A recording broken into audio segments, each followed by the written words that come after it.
Rama desde Coruña. Eloi desde Madrid. E Noé desde Barcelona. Isto é Nada Original, un podcast no que non dormimos preocupados. E empezamos.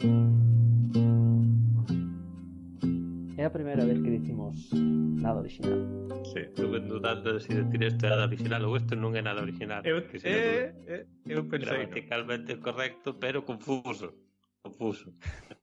Bueno, entonces, que temas traemos hoxe, rapaces? Viñamos falar de podcast de pago e da mala pinta que vai collendo o panorama dos podcasts, ou está un pouco a sensación como da a mí, non sei se vosotros sodes tan pesimistas como a mí. Eu, a verdad que sí que comparto un pouco do pesimismo, pero creo que de maneira distinta. Dá a sensación de que vimos de sitios distintos na maneira de escoitalo, e a verdade é que non sei canto considerades que levamos con isto dos podcasts, ou non sei se recordades canto foi a primeira vez, pero debe levar como entre 10 e 12 anos na miña vida. E claro, eu para min isto iba asociado ao RSS de toda a vida. Seguramente fai 12 anos, non sei vosotros, pero non creo que eu tuvera o concepto de streaming. Entón, para mí o de podcast é algo que precede o streaming. Precede a streaming, precede a Netflix, todas estas cosas, ¿no? Entón, ver ahora, por unha parte, que cada vez hai máis plataformas que pretenden salirse do estándar aberto do RSS, poñer barreiras, e encima que o resultado parece que vai ser un pouco incómodo de cara aos usuarios, pois parece pouco ideal, non? Non sei como o vedes vosotros, dame a sensación de que igual vosotros que escoitades o mellor desde o iTunes, sobre todo, non sei se sempre foi así, se cambia un pouco o punto de vista. Hombre, cambia no sentido, creo, de que nosotros temos unha opción preferente, mayoritaria, que é escoitar podcast en Apple Podcast ou o que antes era o iTunes, e nunca tuvemos que andar buscando por outras aplicacións. Eu nunca provei Overcast, nin descarguei unha vez iVoox, pero a verdade é que pasei del bastante, e decidín bastante rápido que a aplicación que iba a utilizar iba a ser Apple Podcast, porque era a máis conveniente, non é que seña particularmente boa, salta un montón e ten moitos fallos, pero era que xa viña preinstalada e todos os podcasts están en Apple Podcast, entón foi a que decidín utilizar e nunca, como non teño Android, nunca tuve que andar buscando outras. Ao igual tú andabas buscando aplicacións distintas dependendo de si X ou Y podcast o colgaban en X ou Y aplicación, que creo que xa é un problema que houve sobre todo máis fai anos que últimamente. Nosotros en Apple Podcast sempre tuvemos todos os podcasts esencialmente dos que podemos oír falar, buscábalos en Apple e xa os tiñas, e agora o que está pasando é cada vez hai máis podcasts exclusivos de Spotify, exclusivos de Stitcher Premium ou o que seña, que aos cuales non podo acceder con app. Supoño que o teu será un pouco distinto a tua experiencia. Ti, Rama, ti tamén eres iTunes, Apple Podcast desde sempre, non? Eu sí, sempre me usei a que viña preinstalada no iPhone, pero non teño a sensación actualmente de que me este perdendo cousas, porque, bueno, non estou tan metido nun mundillo como está Noé, entón non me chegan o interés por escoitar algo que está fora, algo de Spotify ou algo de Stitcher. Eu solo me entero do que hai en iTunes. Hombre, por exemplo, a segunda temporada de Crime Town. De Crime Town, sí. Eu estuve escoitando ahora que a colgaron en Apple Podcast.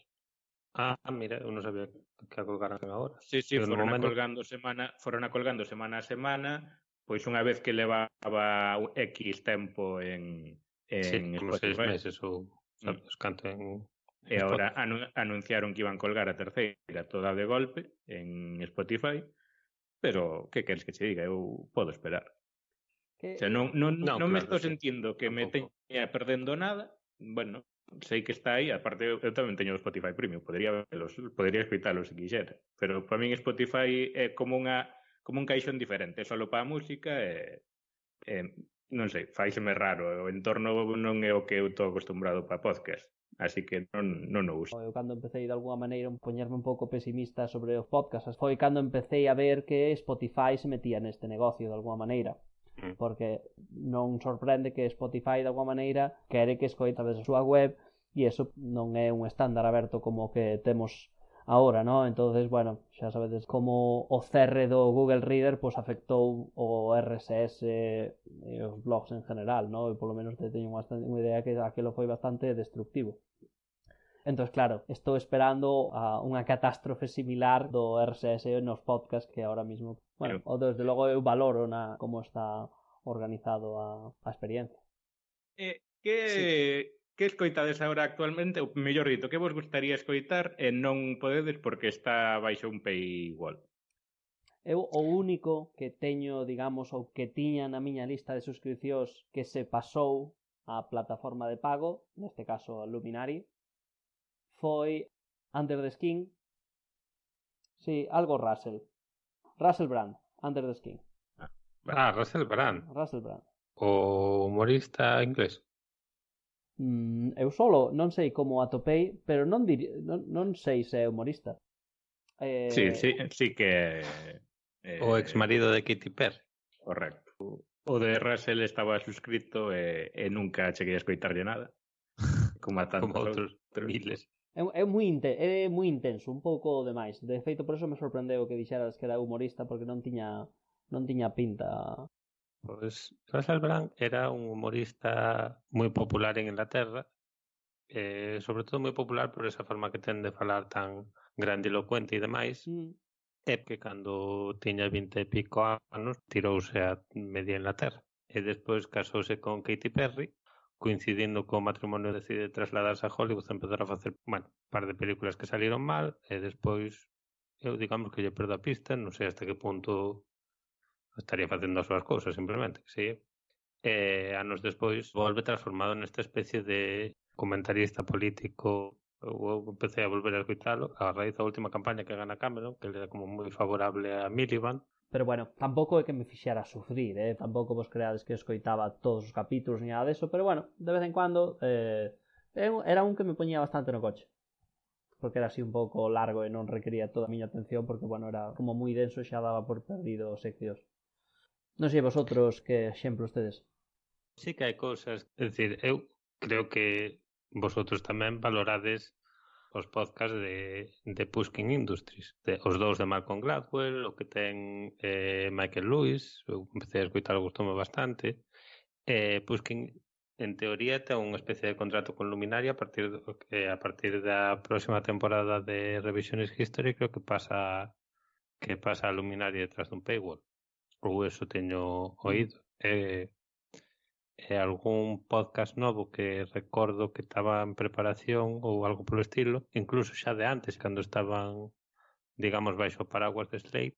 Bueno, porque, é dicir, o Pushkin Industries nace como o Slate ventila a súa sección de podcast e o director de podcast de Slate pois vaise de Slate e funda a súa propia produtora de podcast co que é o seu a súa estrella naquel momento que é Malcolm Gladwell. E Malcolm Gladwell ficha a Michael Lewis, que é outro gran periodista de non ficción long form, digamos, estadounidense, é o escritor de The Big Short, o de The Blind Side, o de a película esta de Brad Pitt sobre un general manager dun equipo de béisbol, exactamente. Sí, Moneyball, gracias. E eso, así é como nace Pushkin. Ahora, cando ten un podcast Gladwell, outro Michael Lewis e outro Malcolm Gladwell con Rick Rubin, o sea, tenen como un a nivel de xente que está facendo podcast, non serán os máis famosos, pero joder, é como un Dream Team. Pois parece que se van a ir a Luminary detrás de un paywall. E aparte deso, estou escuitando moito últimamente The Ringer, que é unha cadena de podcast, esencialmente falan de deporte americano, escuito o podcast sobre a NBA, e despois hai que tenen outros de, bueno, os típicos podcast de comentarios de película e reviews de películas e tal. De feito, tenen un que se chama The Rewatchables, que no que se dedican a ver películas bellas, e agora fixeron para Luminary un especial que é The Rewatchables 1999, porque hai un libro que se chama Best Film Year Ever, que dice que 1999 é cando se fixeron chamase best.film.year.ever. Eso, todo con cada palabra con máis énfasis que a anterior. Bueno, eso, que tenen un podcast especial sobre películas de 1999, no cual realmente non sei o que fan porque está detrás dun paywall en Luminari. Quitamos o non? Apeteceríame escoitalo en algún momento? Pois ao mellor sí. Pasa algo se non o escoito, en realidad non. Eu realmente aínda teño bastante en aberto que non escoitei e que me gustaría escoitar e non me chama tanto e teño moitas alternativas como para poñerme a buscar. Pero o mellor sí que hai podcast que sí me arrastrarían si se pasaran atrás dun paywall. Non digo que entrara de cabeza, pero sí que os botaría de menos. Unos cuantos. Estamos pensando en Gimlet con Spotify. Estamos pensando en Gimlet con Spotify, estamos pensando... Bueno, moitos non vai pasar. É dicir, Radiolab non se vai ir porque basicamente é público. Pero de todas formas, bueno, os que sí que vexo, bueno, non é que o vexa, porque non teño ni idea, pero sí que poderían, porque é un ecosistema cerrado que de podcast independientes entre sí, pero tal, os que se poderían coller e montarse a súa propia plataforma e irse son os de Radiotopia. E aí hai uns cuantos que sí que non estaría dispuesto a deixar de escoitar así como así. Radiotopia eu creo que son os que menos posibilidades ten de irse, porque eu creo que non son empresas como a Gimlet ou como a WNYC. De feito, cada unha son unha produtora, o sea, sí, son produtos independientes que son propiedades que o fan. Estamos grabando isto en septiembre de 2019. Veremos de aquí a un ano, por exemplo. Quería te preguntar que mencionaches de Radiotopia simplemente para entendernos tamén entre nosotros e mesmo para o que nos escoite. Que podcast de Radiotopia son os que teño claro que 99PI para min é o representante máis importante de Radiotopia, pero non sei outros que faches en plural, que había outros que te doiría deixar de escoitar. Sí, falei en plural, o mellor me viñen moi arriba, pero o que máis me tira, desde logo, é 99PI, pero escoito Earhustle, escoito casi ao día, o de Everything is Alive, os de... A min gustame moito, ainda que é un estilo un pouco raro, o de Benjamin Walker, de Theory of Everything. Ti non é que escoitas de aquí de Radiotopia ou que botarías de menos? Estábame chamando a atención porque claramente non coincidimos nada máis que nun. Eu de Radiotopia escoito Son Exploder, é un podcast, é un dos meus favoritos realmente. O produtor, o creador do podcast, que é produtor musical, entrevista a distintos produtores musicales e cantantes e pregúntalles polo proceso de creación dunha canción, pero non é que te inspirou ou non solo é que te inspirou ou en que estabas pensando cando fixeches, senón pásame todas as pistas das cancións, vexo que nesta pista tes un didgeridoo, por que se che ocorreu meter un didgeridoo? Ou como fixeche este loop, ou de onde sacache esta idea. Entonces, a mí gustaba moito pola parte de realmente ver a xente, pues a Solange Knowles ou que sei eu, figuras estrellas do pop, a Robin, a Sueca e demais, que pensarías pues, que están en outra cousa, en facer espectáculos atractivos ou en coreografías e tal, e non, realmente están ali metidas na sala de produción dicindo, no, vamos baixar un pouco os baixos aquí e vamos meter este riff aquí de guitarra ou que seña. Entonces, por unha parte, gustame por eso, pero despois... Quenes eran os tíos que compoñían as súas letras con un Excel? Wizard.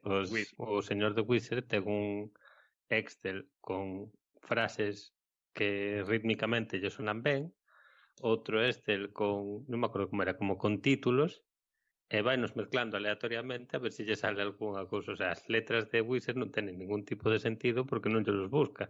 Simplemente xunta frases, pero ademais ten as frases identificadas como ou ordenadas como polo número de acentos. Entonces, te necesito unha frase que seña entonces busca e encontra unha que e pega aí, e da igual o que poña. Entonces a letra das cancións é completamente aleatoria. Visionarios son, Está a un paso de que a música de Wizard a faiga directamente un ordenador inteiro. Son Exploder un, e despois outros que tamén me gustan moito son os de Phoebe Judge. Criminal e This Is Love. This Is Love, sí. Sí. Todos, levo escoito todo. De Memory Palace me parece un pouco ñoño demais, parece un pouco Carlos del Amor. Pero bueno, a verdade é que os escoito todos. Eu o de This Is Love estuve en suscrito, creo que debín escoitar un solamente, non me debeu, xa non me acordo, ni siquiera dos detalles, pero bueno. A mí o de This Is Love, sobre todo gustou a terceira temporada. En teoría eran, bueno, despois de facer 4 anos de programas sobre criminales e historias de crimen, que no noso podcast Criminal, que era un pouco máis exitoso que tiña, pois parece que decidiron facer un podcast sobre historias de amor. Eu escutei as 2 primeiras temporadas e non me entusiasmaron, pero a terceira directamente a muller foise a gravar a Italia, porque eu diría que porque lle apetecía ir a Italia, dixo, bueno, pois tira, con isto xa fai unha temporada. E podedes gravalo como gastos de empresa. Efectivamente. É costumbrismo e son historias moi sencillas e non son grandes revelacións radiolaveras, pero a mí costou moito. Me parece máis a historia do paisano que dibuixaba o seu pueblo natal desde a emigración, ese de todo de memoria, esa molou. A verdade que dadesme ganas de volver a escoitar algún máis destes. De feito, acabo de suscribir algún, din o paso de suscribir a Song Exploder por fin e Theory of Everything, a ver que xa vos contarei. A ver como... Theory of Everything, eu teño curiosidade por saber que opinas tú. É un podcast que o te gusta ou odias, creo, non ten término medio. É un rollo, ten un estilo de mezclar a realidade ca ficción, pero abertamente, sin, vamos, todo conspiranoico, intenta que chegue un momento en que non podas distinguir, ou a veces é moi obvio que é todo mentira, ou hai veces que de que coño me estás falando, tal, é un estilo moi raro. Sí, pero sobre todo un estilo que estaba moi de collage, que é polo que menos me gusta, porque ao mellor mete poemas, cancións, collages, documentales bellos, é todo moi... Non hai un narrador claro que che vai explicando o que faz, non é... Soltoche isto que traigo nunha carretilla, potocho encima e tú mira a ver que sacas de aí. Pero bueno, últimamente como fixo capítulos que son series sobre un mismo tema, aí esa o mellorou un pouco. Por exemplo, mandou a seus axudantes a ver distintas comunidades utópicas por toda América. Bueno. En calquer caso, xa digo, aquí a predicción que se fixo foi o que dixo Noé, a parecer que fíome do seu criterio, verdad? Porque conoce quen hai detrás e todo eso, que parece que é dos que menos hai que preocupar. Non sei, é verdade que o que teño máis, digamos, do que máis seguín a noticia, como decíamos antes, foi cando Spotify mercou Gimlet. Temos aí un par, polo menos, que escoitamos sempre e doeríame bastante perdelos. Sí, a verdade é que é o que ten, é dicir, é a pinta que ten, porque de momento están dicindo que non, que os van deixar en aberto, que é parte da súa estrategia ter uns shows que vayan en aberto como para que lles faigan de palanca pos que están detrás de muro de pago, pero dá a sensación de que se van a acabar indo todos. Eu que creo é que van seguir co modelo de que abriu Crackdown, de colgar todo en temporadas completas ou os capítulos máis recientes semana a semana, colgalos en Spotify Premium e logo dai a X meses poñer pues, por exemplo, vanse en agosto os de Replayo de vacaciones, pois colgamos toda a temporada anterior de golpe para que a vexan os que non pagaron. Ou solo os 5 máis votados pola audiencia ou algo así. A verdade, eu podo esperar. Se o futuro que nos espera é premium por poder escoitar antes, a verdade que digo máis, vía estándar aberto RSS ou que non? Sí, é que realmente os podcasts hasta agora, a experiencia que temos nosotros de escutar, os podcasts son de sempre, son burbujas de tempo que están aí flotando, que non tenen que ser actuales, nin Radiola, podemos escutar agora o mesmo programa de Radiola de fai 10 anos e vai seguir volando a cabeza, non é necesario que señor de ahora. Entón, vai haber que esperar 6 meses, bueno, pois esperas. De todas formas, si Replayo colga en Spotify, empezaría a escoitar podcast en Spotify. O sea, que o pago usaría. Podendo. Sí. Bueno, pero en cambio Crackdown gustábame, escoito quitaron de escoitalo. Deixeno de escoitar, dicen, está en Spotify. Cando cando me acorde del, escoitarei, non? É verdad que para min o de escoitar podcast sempre foi unha experiencia moi individual. Isto que estamos facendo aquí de comentar entre nosotros é o máis social que estou facendo cos podcasts, como a quen di, ¿no? Entonces a inmediatez o de viste ayer Los Serrano nunca foi un problema que eu tuvera cos podcasts. Hasta ahora que de repente te chega ao grupo de WhatsApp, pois escoitache o último radioambulante. Hasta ahora. O problema é que neste grupo é o que prega esta valla, e retroalimentamos o noso vicio cos podcasts. De que precios estamos falando? Que isto véxome ahora e non chegamos a falar, non cheguei a mirar. Minari, literalmente ainda non podemos. Solo está en Estados Unidos e Reino Unido. Non sei que precios ten en Estados Unidos, pero despois o demais que Spotify Premium non sei canto lle vale a... Spotify son 9,99 ao mes. Eso é música e podcast. Non hai un modelo solo podcast, solo música, verdad? Ou si? No, pagas e tes todo. Aparte que Spotify non sei como está agora, porque agora teño a versión premium de pago, pero antes o que tiñas era, si escoitabas en aberto, simplemente metían un anuncio cada 2 ou 3 cancións, e agora o que farían sería supoño que seguirán metendo anuncios nos podcasts, e se o pagas, pois escoítalo sin anuncios. Eu descargueimo porque había unha...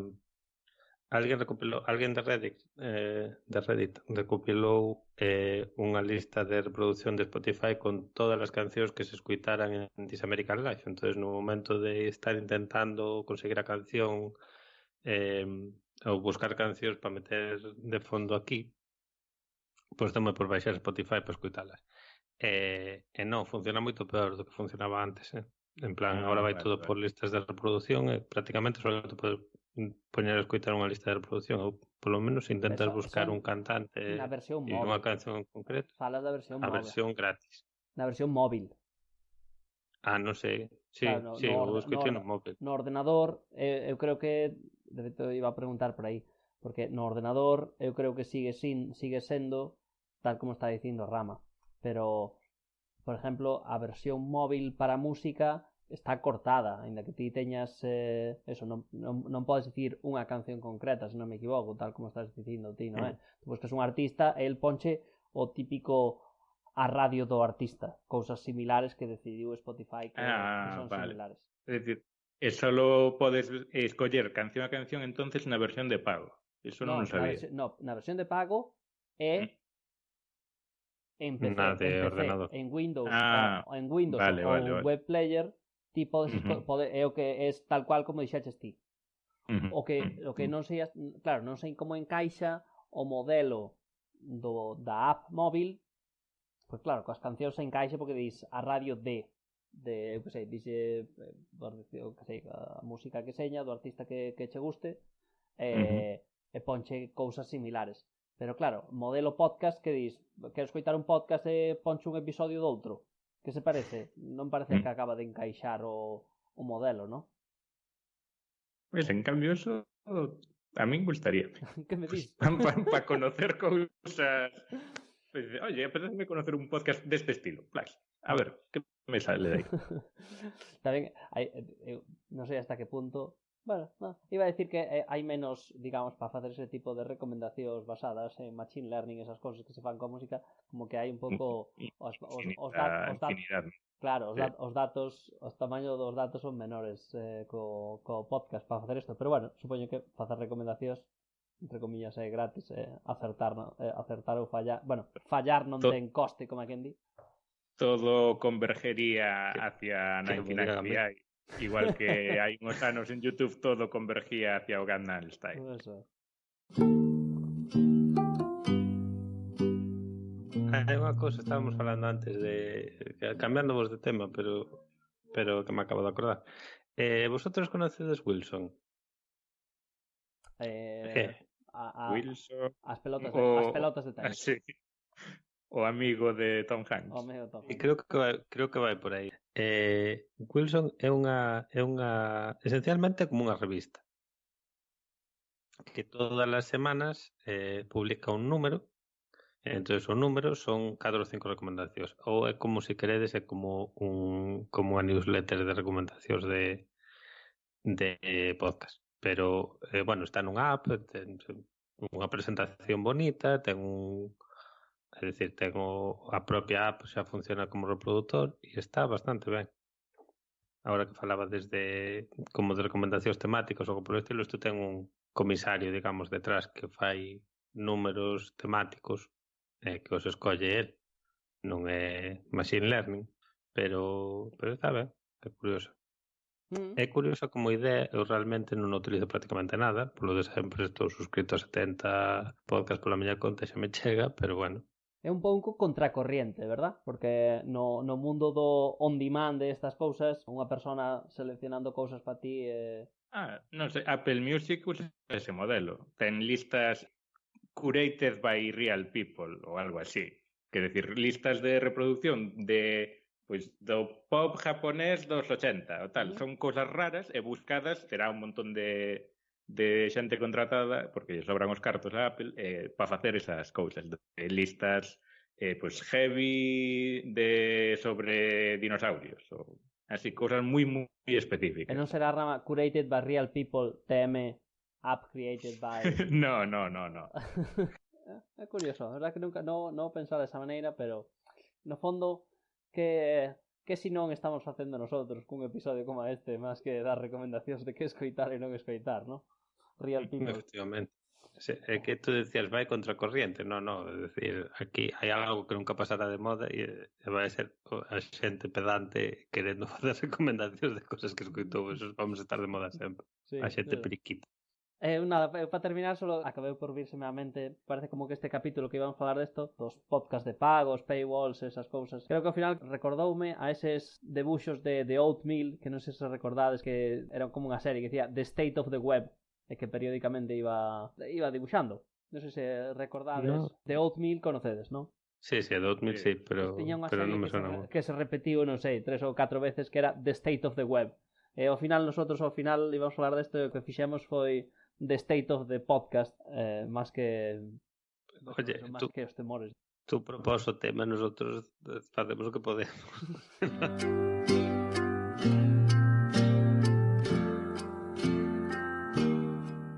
Que máis? Bueno, algún comentario máis? Non, eu sobre isto non teño nada que contar. Se queredes saltar o tema das recomendacións. Bueno, tedes algunha recomendación ou algún... Eu teño unha cousa que atopei fai unhas semanas, que é un canal de YouTube que se chama Tire Su, que non sei se conocedes. Vino a raíz dunha persona que sigo en Twitter que debe ser como biólogo genetista ou algo así.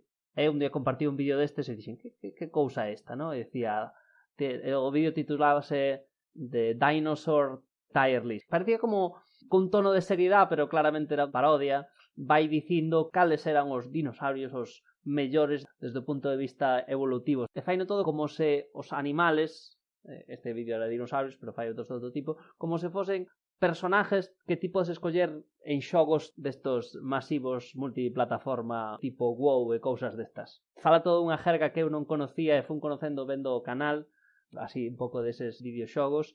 E bueno, a min que me gustan moito os animales, a zoología, esas cousas en general, desde que son pequeno, pareceume realmente divertido. A verdade que fai como 15 anos que non xogo en serio a videoxogos, esas cousas, entón eso quedouseme moi atrás. Pero bueno, aprecio as bromas e aparte de que a información en sí é precisa, o subyacente de que fala de zoología, nótase que é unha persona informada. A verdade que pasei un par de horas ali, quedei moi contento. T-I-R-Z-O. Exacto. Sí. Bueno, pues mirarei, no, pero non teño ni idea de... Eu a raíz de que Eloi me fixera chegar, sí que lle vin un par de capítulos e secundo a recomendación. Vale, tú tes algunha de por ti ou solo pirateas a felicidade dos demais? No, eu esta semana o que máis feliz me fixo foi que colgaron gratis os de Nintendo para Switch un emulador de Super Nintendo. Estuve viciando a Link to the Past, o mellor Zelda. Bueno, o mellor daquela época. Noé, metí? Eu, a raíz un capítulo de Song Exploder que era sobre Robin, cantante sueca, deume por escoitar basicamente a única canción que lle conocía, que é un dos meus vídeos favoritos de internet, que é Call Your Girlfriend, na súa actuación no Saturday Night Live hai posiblemente 10 anos, e basicamente ponse a facer volteretas marcha atrás, non sei como explicalo, a mitad de canción e a bailar dunha maneira descoordinada, graciosa e tierna, non sei, dame a sensación como de que a vez non lle importa estar facendo un pouco ridículo e a vez está facendo ridículo adrede como parte da súa actuación. Non sei, non acabo de saber se é perfectamente honesto e honrado e todo o real que quero que seña ou hai unha parte de cálculo detrás, pero de todas maneiras gustaba moito. E a raíz de ese tamén hai outra actuación que é Future Islands cantando Seasons no programa de David Letterman, no cual o señor a mitad de canción pon a súa voz de monstruo das galletas e ponse a bailar e en general deixa alucinado a Letterman. Son dúas cousas que sempre me fan plantearme se as fan adrede ou se non, pero sempre me ponen feliz. Verei eses vídeos, non é? A verdad, porque non os conozo. E, de feito, Call Your Girlfriend ahora mismo ni na teño na mente. Si son sí, ou tampouco. No, tampouco. Vas te levar unha sorpresa.